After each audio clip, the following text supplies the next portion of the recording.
இன்றைக்கி one pot ரெசிபீஸில் cabbage, வெள்ளரிக்காய், carrot எல்லாம் சேர்த்து ஒரு கூட்டு பொரியல் எப்படி செய்கிறதுன்னு பார்க்கலாம். ஒரு குக்கரில் நல்லெண்ணெய் சேர்த்துக்கிறேன். கடுகு, உளுந்த பருப்பு சேர்த்து அது பொரிஞ்சதும் சீரகம் சேர்த்துக்கோங்க. இப்போ ஒரு 4 பூண்டை நல்லா பொடியாக கட் பண்ணி எண்ணெயில் சேர்த்துக்கிறேன். பூண்டு எல்லாமே நல்லா எண்ணெயில் வதங்கி வரணும். பூண்டு வதங்கினதுக்கப்புறம் கொஞ்சமாக சின்ன வெங்காயம் கட் பண்ணி வச்சுருக்கேன், அதை சேர்த்து நல்லா வதக்கி விட்டுக்கோங்க. அடுத்ததாக ஒரு பச்சை மிளகாவை 2ஆக கட் பண்ணி சேர்த்துக்கிறேன். அடுத்ததாக கருவேப்பிலை சேர்த்து எல்லாமே நல்லா வதங்கி வந்ததுக்கப்புறம் நம்ம காய் சேர்க்க ஆரம்பிச்சிடலாம்.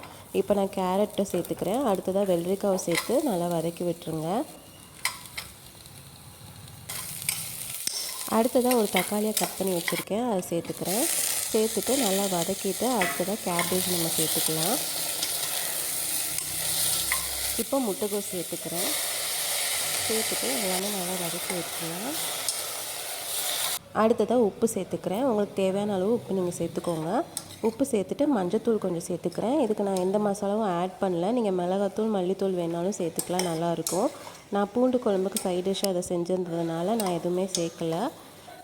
மிளகாத்தூள், மல்லித்தூள் சேர்த்தாலும் டேஸ்ட் நல்லாயிருக்கும், ஆனால் கொஞ்சமாக சேர்த்துக்கோங்க. இப்போ ஒரு டம்ளரில் பாசிப்பருப்பு எடுத்திருக்கேன். நல்லா வாஷ் பண்ணிவிட்டு இந்த காயோடு சேர்த்து நல்லா வதக்கி விட்டுக்கலாம்.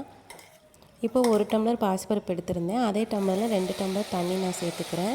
உங்களுக்கு எந்த அளவுக்கு காய் திக்காக வேணுமோ அந்தளவுக்கு நீங்கள் தண்ணியை ஆட் பண்ணிக்கோங்க. 2 டம்ளர் சேர்த்தா கரெக்டாக இருக்கும்.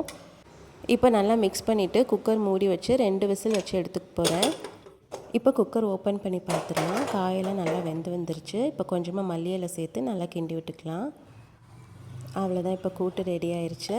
நீங்கள் இதை வெறும் கேபேஜ் மட்டும் வச்சு செய்யலாம், வெள்ளரிக்காவும் வச்சு செய்யலாம்.